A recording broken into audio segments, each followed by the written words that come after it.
is a ton of audio advice out there for people that have some sort of audio studio. Whether you're a streamer and trying to get the best sound, or you're actually taking a run at doing music in your basement, there are some undeniable truths and a bunch of people that ignore them. So let's take a look at 5 examples of really bad audio advice. This one comes up a lot. And whether you're a YouTuber, podcaster, streamer, it doesn't matter. Almost everything you do is going to require some sort of treatment in post. Even if you're a streamer and doing live work, even then you can use some sort of treatment on your audio. Compression, EQ, de-essing. Raw audio generally sounds pretty bad. Even this, my Sennheiser MKH416, needs some touching up after I record with it. Now, it doesn't need a lot, but it still needs some. Not to mention, if you're using an SM7B, you definitely need post-production. Now, this is one of those things that people can be scared to jump into because it can be rather overwhelming. But most DAWs have presets, and while not necessarily the best, it is somewhere to start, so you can start sculpting your sound right away. Even interfaces are getting in on the game with DSP. Again, it might not be the best presets, but at least it's a start. Just don't go too heavy-handed on processing that's baked in. And find out why you should worry just a little bit. But this advice also goes for the more minute work as well, like mouth sounds or even environmental sounds like noise removal. All this stuff adds up to good audio. Get used to it, and after a while, it won't seem scary anymore. Which leads us to the complete other end of the spectrum, just fixing it in post.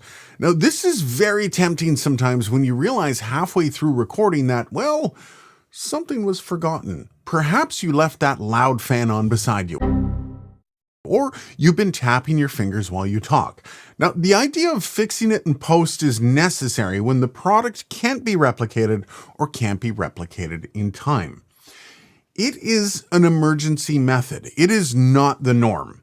And yes, you can do some crazy stuff in post-production to fix bad audio, but good practice is to get the best possible audio at all times. Good goes in, good comes out. As soon as you start sacrificing quality with the intention to just fix it in post, you will eventually get bit. Some things just cannot be fixed. Just reshoot, do another take, you will thank me later.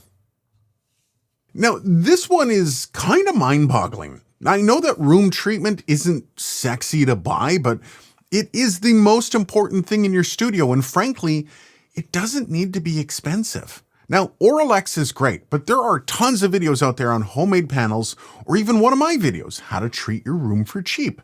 There are a ton of ways to get better sound out of your room than just go and grab an SM7B. I'm not sure why people are more willing to blow money on specific gear, but unwilling to drop a few bucks on their environment. And the worst part is, even with dynamic mics, it will still pick up nasty reverb and room noise. And then, because they're less sensitive, you end up needing higher gains, stressing your possibly cheap preamps. And you still end up sounding like crap. In case you're curious, here are a few things to clean up the sound in your room that are very cheap. If you got a hard floor, put something down like a carpet, but even towels or blankets work great. Your walls? Just put something on them. Bookshelves, you've got furniture. Just don't run with bare walls. And for those of you that are like me, clutter is awesome and can really slow down those dancing sounds. Don't let your room dictate the kind of mic you're going to use. Now, I'm pretty sure we've all heard this one. All mics sound the same.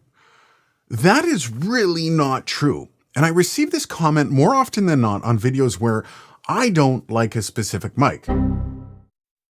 Now, this isn't to shame anyone, but not everyone can hear the same frequencies. In fact, it can take a lot of ear training to pick up on certain nuances.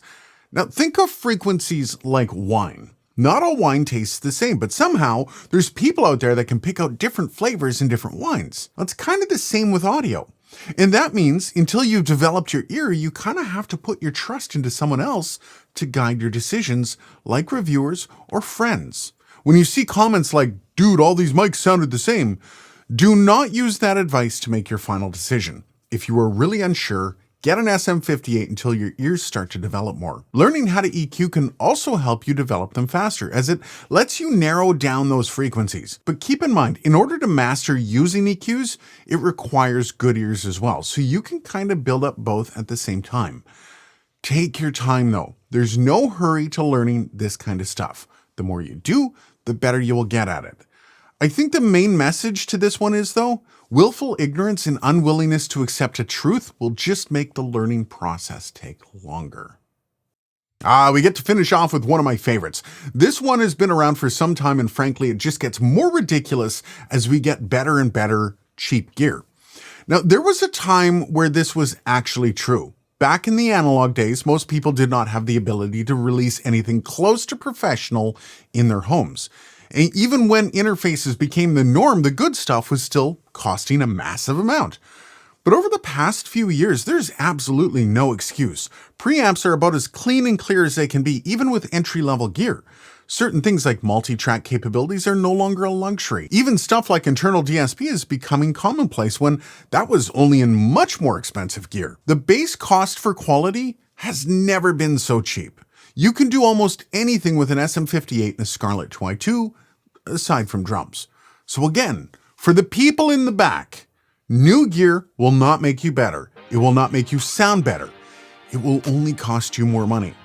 Of course, there are baselines in place, but if you're looking where to start, try this video on for size. Cheers, and thanks for watching.